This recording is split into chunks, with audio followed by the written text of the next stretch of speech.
I opened Voodoo Authentica in 1996. We began on Canal Street in Mid-City. People come in off the street and they have this or that problem, and you sit with them like a counselor and you talk with them and you prescribe a gree-gree or a potion oil or some type of candle burning or spiritual meditation regimen for them. And I always really enjoyed that. And we have many altars here in our store. Some are in this room, some are in another. I'm going to take you around to see several of them. This is Obatala, and Obatala is compared to the Catholic saint Our Lady of Mercy. Obatala rules over the clouds, and his day of the week is Sunday, and his number is 8. His colors are white with silver or purple, and his favorite foods are pears, coconuts, and black-eyed peas. Obatala is often symbolized by an elephant. Practitioners place representations of him in the living area of their home to bring spiritual cleansing, balance, peace, and protection. This is Elegua. Every culture has an Elegua. Elegua is the guardian of the crossroads, and he rules over communication. Elegua loves red and black. His day of the week is Monday, loves the number 3, so when you give him offerings, give him 3 of what you're giving him. He enjoys cigars, rum, like many of the spirits do. And depending on which tradition you're coming from, Ishu may like candy and toys more than another aspect of Elegba or Papa Legba. This is Ogun, who's one of the 7 African powers, one of the primary spirit forces in the pantheon of African diaspora tradition. Ogun loves green and black. He is the primal man of the deep woods. He's the father of technology also. So he rules over all of our modern machines. He loves a machete. That's one of his symbols.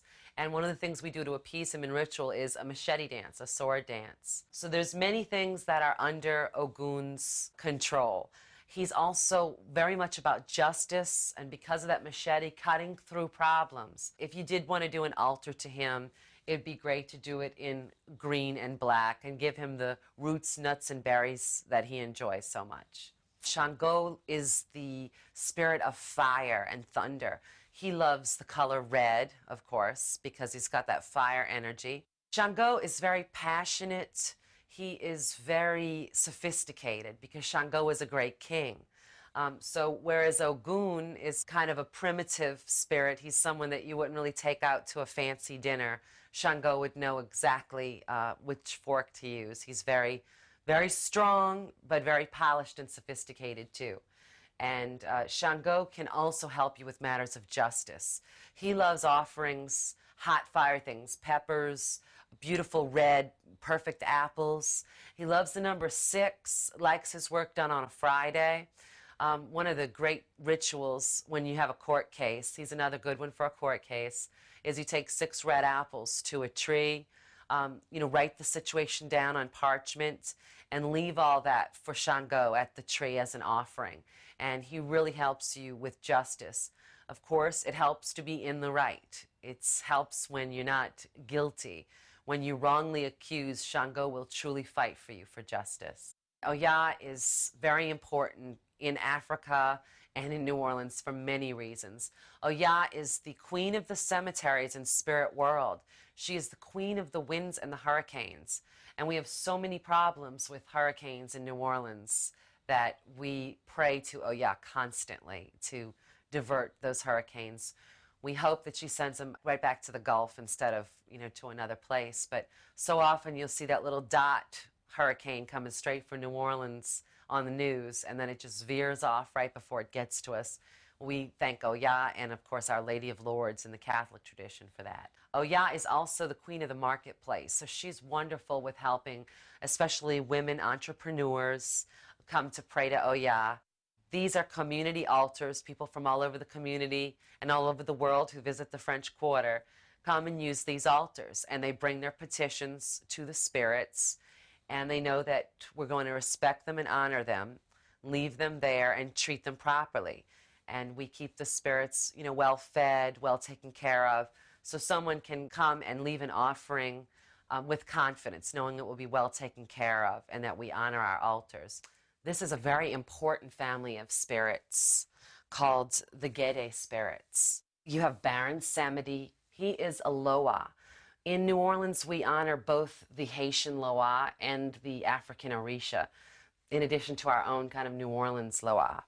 And Baron Samedi, Mama Brigitte, Papa Gede, there's a whole family of cemetery spirits, and they rule over many things. They love purple and black. You'll see skulls, wooden bones, they call them Mr. Bones, on Papa Gede's altar. It's not there for spooky effect. It's definitely there to honor the ancestors, which is the most important tradition in voodoo. The Gede spirits are actually the primary healers in the voodoo pantheon in Haiti. They say that only the Gede can scoop that last bit of dirt out of the grave. In the same respect, they can take someone who seems to be at death's door and miraculously heal them. There's been many, many cases of very miraculous healings that have been attributed to the Gede spirits. Urzuli Freda is an extremely popular Haitian Loa. She is in charge of love and romance, prosperity, abundance. Like all of the Loa and Orisha, sometimes what they represent are examples of the dangers of excess of what they represent. When you really get into Urzuli Freda, even though you're drawn to her by her beauty and charm and all of the frills that she can bring into your life, her husband in the Haitian tradition is a Loa called Papa Dambala, and Papa Dambala is very wise. He's very lucky. He's actually one of the most ancient African spirit forces that came over to Haiti. He's Dambala in Africa, and in Haiti he's known more as Papa Dambala. And Papa Dambala, you've heard probably the expression, the serpent and the rainbow. Papa Dambala is balance. He is wisdom. He is masculine and feminine. There's Papa Dambala, Dambala Wedo, and Aida Wedo. And that's the feminine and the masculine.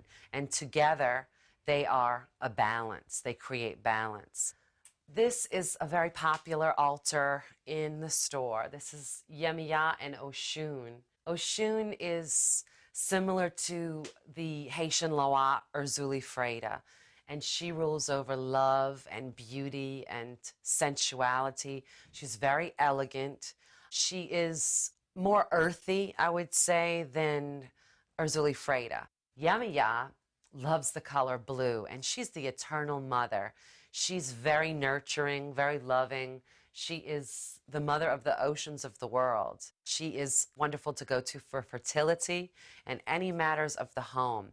Over here, we have Ochosi, and Ochosi is kind of back here in our reading and herbal area where we make gree-grees and mix potion oils for people, because Ochosi is a great herbalist, a great healer. There's no ailment that he doesn't know exactly what leaf, what herb to treat that ailment. He loves anything of the earth, plants, herbs. He's just a wonderful Orisha and very helpful to any natural healers, sportsmen, and wonderful to have in our herbal area so that we always have him watching over us to make sure we dispense all the right remedies. This altar is to Marie Laveau, who was our greatest voodoo queen. For many of us, we think of her as the spiritual mother of New Orleans. We're following more of Marie Laveau's tradition that she began, which was a mix of honoring the Loa, the Orisha. She was the one who finished her rituals with the snake dance. So she really brought some very colorful traditions. She was simply ahead of her time and someone that we can all look up to as women and as New Orleanians. So she has a real place of honor in our store. She's proudly featured right in the front room. And we love her. We love her above pretty much all other spirits because she's our own New Orleans Loa, our own patron. Thank you so much for spending time with me here at Voodoo Authentica. I hope that you've learned a lot about the voodoo spirits. And remember, everyone is on their own path. This is me sharing my experience of the voodoo spirits with you and my way of honoring the voodoo spirits with you. So Hope you've enjoyed learning and getting a little voodoo education.